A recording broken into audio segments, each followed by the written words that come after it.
আন্তর্জাতিক অপরাধ ট্রাইব্যুনালে 2024 সালের জুলাই আগস্ট গণ অভ্যুত্থানের সময় সংগঠিত চাংখারপুল এলাকার একটি মামলায় আন্তর্জাতিক অপরাধ ট্রাইব্যুনালের গ্রেফতারি পরোয়ানামূলে কনস্টেবল নাসিরুল নামে একজন পুলিশ সদস্যকে ট্রাইব্যুনালে হাজির করা হয়েছিল। তার বিরুদ্ধে অভিযোগ ছিল যে জুলাই আগস্ট গণহত্যার সময় সংগঠিত অপরাধের সাথে সে সরাসরি জড়িত।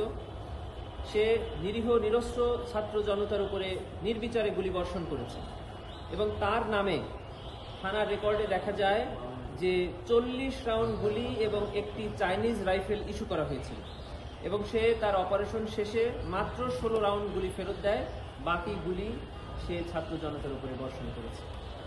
তার বিরুদ্ধে মাননীয় ট্রাইব্যুনাল গ্রেফতারি পরোয়ানা জারি করেছিলেন, তারই ভিত্তিতে তাকে আজ পুলিশ গ্রেফতার করে ট্রাইব্যুনালে হাজির করা হয়েছে। ট্রাইব্যুনাল তাকে কারাগারে প্রেরণের আদেশ দিয়েছে। এই মামলার পরবর্তী তারিখ 22/4/2025। আপনারা জানেন যে জুলাই আগস্ট গণ অভ্যুত্থানের সময় শহীদ আনাস সহ 7 জন নিরীহ নিরস্ত্র ছাত্র জনতাকে এই চাংখারপুল এলাকায় গুলি করে হত্যা করা হয়েছে এবং অসংখ্য অজস্র ছাত্র জনতাকে গুলি করে আহত করা হয়েছে।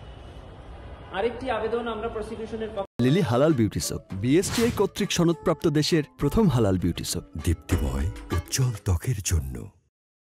সেটি হলো আসহাবুল ইয়ামিন।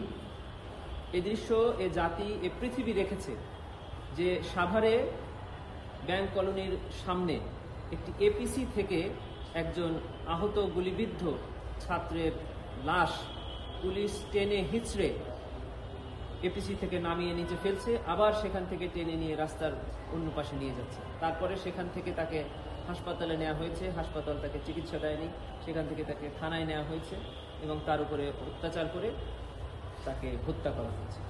এই ঘটনায় প্রসিকিউশনের পক্ষ থেকে আমরা 10 জনের বিরুদ্ধে গ্রেফতারি পরোয়ানা জারি আবেদন করেছিলাম। মাননীয় ট্রাইব্যুনাল আমাদের আবেদন মঞ্জুর করে উক্ত 10 জনের বিরুদ্ধে গ্রেফতারি পরোয়ানা জারি করেছে।